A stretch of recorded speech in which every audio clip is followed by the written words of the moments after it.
ನಮಸ್ಕಾರ ಸ್ನೇಹಿತರೆ, ನಮ್ಮದು ಶ್ರೀ ಸಪ್ತಗಿರಿ ಮನೆ ಉದ್ದು ಚಾನಲ್ ಇದೆ. ಅದರ ಮುಖಾಂತರ ಅನೇಕ ರೀತಿಯ ಎಪಿಸೋಡನ್ನು ಕೊಡ್ತಾಯಿದ್ದೀವಿ. ಸೀಸನಲ್ಲಿ ಆಯಾ ಋತುವಲ್ಲಿ ಬರುವಂತಹ ಹಣ್ಣುಗಳು ಸೇವನೆ ಮಾಡಬೇಕು ಅಂತ ಅನೇಕ ಸಾರಿ ಹೇಳಿರ್ತೇನೆ.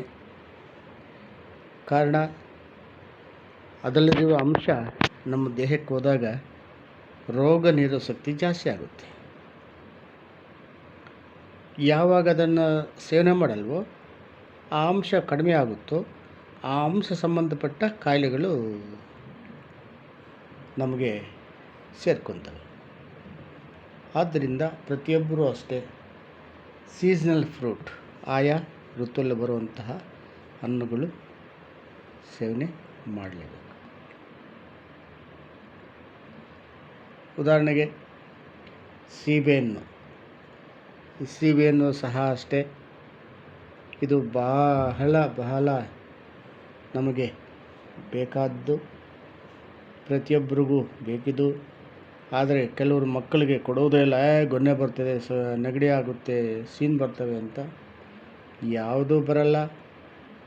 ಆಯಾ ಸೀಸನಲ್ಲಿ ಬರುವಂತಹ ಪ್ರತಿಯೊಂದು ಹಣ್ಣುಗಳು ಮಕ್ಕಳಿಗೆ ಕೊಡಿ. ಅದರಿಂದ ಲಾಭಗಳು ಜಾಸ್ತಿ ಇದೆ. ಮಕ್ಕಳಿಗೆ ಯಾವುದೇ ರೀತಿಯ ಕಾಯಿಲೆಗಳು ಬರಲ್ಲ. ಮತ್ತು ಈ ಸೀಬೆಯನ್ನು ತಿಂತಾ ಬಂದರೆ ಮಲಬದ್ಧತೆ ನಿವಾರಣೆ ಮಾಡ್ತದೆ. ಈ ಸೀಬೆಯನ್ನು ತಿನ್ನುವುದರಿಂದ ವಿಟಮಿನ್ ಸಿ ರಿಚ್ ಇರ್ತದೆ. ದೇಹ ರೋಗ ನಿರೋಧಕ ಶಕ್ತಿ ಜಾಸ್ತಿ ಮಾಡಿ ನಮಗೆ ಯಾವುದೇ ಕಾಯಿಲೆ ಕಸಾಲೆ ಬರ್ದಂಗೆ ತಡೆಗಟ್ಟುತ್ತೆ. ಇದರಲ್ಲಿ ವಿಟಮಿನ್ ಸಿ ರಿಚ್ ಇದೆ ಇದರಲ್ಲಿ. ಅದರಿಂದ ಪ್ರತಿಯೊಬ್ಬರು ಸೇವನೆ ಮಾಡಬೇಕು. ಅದರ ಮತ್ತು ಅದ್ಯಾವುದೋ ಕೆಲವು ತೈವಾನ ಅಂತ ಇಲ್ಲ. ನಮ್ಮ ರಾಜ್ಯದಲ್ಲಿರುವಂತಹ ಬರುವಂತಹ ಸೀಬೆಹಣ್ಣುಗಳನ್ನು ಸೇವಿಸೋದ್ರಿಂದ ನಮಗೆ ಅಷ್ಟು ಒಳ್ಳೆಯದು ಆಗುತ್ತೆ ಸ್ನೇಹಿತರೆ. ಅದು ಬಿಟ್ಟು ಕೆಲವು ಸೀಬೆಹಣ್ಣುಗಳು ತಿನ್ನೋಕ್ಕೆ ಆಗಲಿ, ಇಷ್ಟು ದಪ್ಪ ಇರ್ತಾವೆ ಒಂದೊಂದು, ತಿನ್ನೋಕ್ಕೆ ಆಗಲ್ಲ ಅವು. ಅದೆಲ್ಲ ಹೈಬ್ರಿಡ್.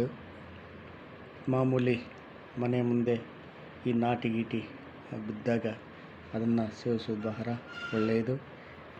ದಯವಿಟ್ಟು ಪ್ರತಿಯೊಬ್ಬರು ನೋಡಿ, ಲೈಕ್ ಮಾಡಿ, ಶೇರ್ ಮಾಡಿ, ಸಬ್ಸ್ಕ್ರೈಬ್ ಮಾಡಿ.